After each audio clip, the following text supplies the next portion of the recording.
Hello everyone! Tara, samahan niyo ako kung paano ko ginawa itong ating thin crust pizza. Tara, umpisahan na natin guys. So, ayan guys, na-ready ko na ang 2 cups flour. And then, 2 teaspoon ng yeast, 1 teaspoon salt, and then 2 teaspoon sugar. Ayan, i-mix lang natin yan lahat guys, dyan sa flour. I-mix ng mabuti. At mag-add tayo ng 2 tablespoon ng oil. I-mix natin at paunti-unti maglagay tayo ng tubig.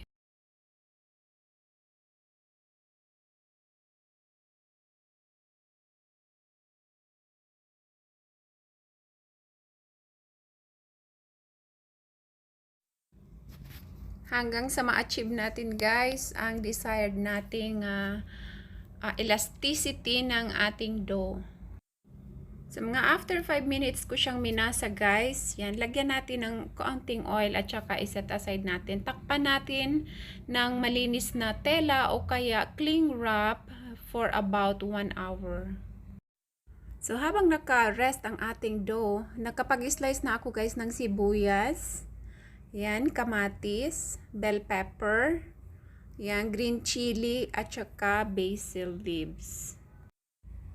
Tapos na-slice na din ako guys na chicken breast. Yan, ganyan lang kalalaki, maninipis. Then, i-drizzle natin ng salt and pepper.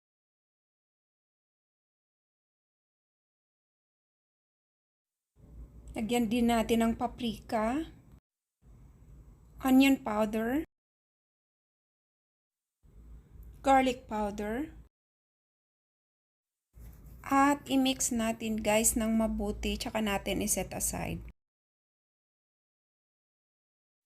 After an hour guys, ayan na ang ating dough. At dyan sa aking countertop, malinis yan guys, nilinisan ko, maglagay tayo ng flour. Tapos i-punch natin ang dough para ma-release ang hangin. And then, basahin pa natin ng konti pang minuto. At i-form natin ng ganyan guys, pahaba at saka putulin natin sa gitna. Ayan, naputulan natin guys. And then, yung isa na yan, bilugin natin, i-form natin ng ganyan, tsaka natin i-rolling pin. At pag ganyan na siya guys, ayan, ganyan na siya kalaki.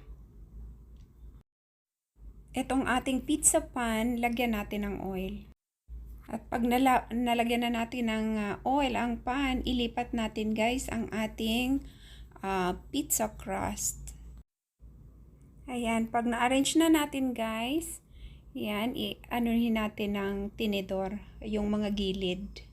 Pati din yung gitna, lagyan natin ng butas-butas. Yan. So, ready na ang ating pizza dough. And then, i-bake natin siya ng 5 minutes. So, habang inaantay ko guys ang oven na uminit, yung kawali, lagyan natin ng konting mantika. At papulahin natin ang chicken. Ayan, iwanan lang muna natin yan hanggang sa mag-brown. And then, isalang na natin ang ating pizza crust sa oven for 5 minutes. So, ayan guys, ready na ang ating chicken. I-set aside muna natin. So, dyan sa kawali na pinagprituhan guys, gawa tayo ng pizza sauce. Ilagay natin ang tomato sauce. Lagyan natin ng parsley. Lagyan natin oregano. Black pepper. At kaunting chili powder. Siyempre, lagyan natin ng salt. At i-mix natin ang mabuti. Lagyan nyo ng kaunting tubig guys pag masyadong malapot.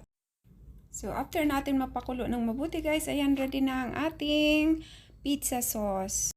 And after 5 minutes guys, kunin na natin ating pizza crust sa oven. So, ganyan guys ang magiging itsura niyan. May konting toasted na siya.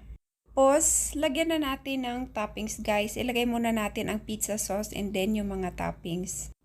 So, ayan, lagyan na natin ng pizza sauce ang ating crust. Ayan, lagay natin ng mabuti. And then, So, pag na-spread na guys mabuti ang pizza sauce, lagyan natin ng cheese sa ibabaw. Kayo guys, kung anong gusto nyong ilagay na cheese, yung nilalagay ko ay Parmesan cheese. After that, ilagay na natin ang chicken. So, after natin malagay lahat ng chicken, isunod naman natin ang mga gulay. So, ayan, iubos natin lahat guys ng slice nating mga gulay. Yan, kamatis, sibuyas, bell pepper, chili, at saka yung basil leaves. Ayan, ready na ang ating pizza guys. So, lagyan natin ng cheese sa ibabaw. Ayan guys, ready na ang ating pizza. I-bake natin siya guys ng mga 15 to 20 minutes. And 180 Celsius. So, after 15 minutes, guys, ayan na ang ating pizza. Ayan, ready na ang ating pizza, guys. Tara, i-slice na natin.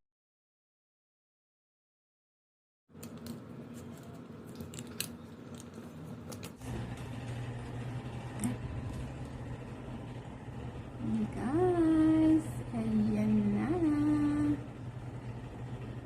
Kain na tayo, kain. Ito yung may chicken. Pizza. Ayan. Let's eat. Yeah. Mm. Oh, it's so tasty. Mm-hmm.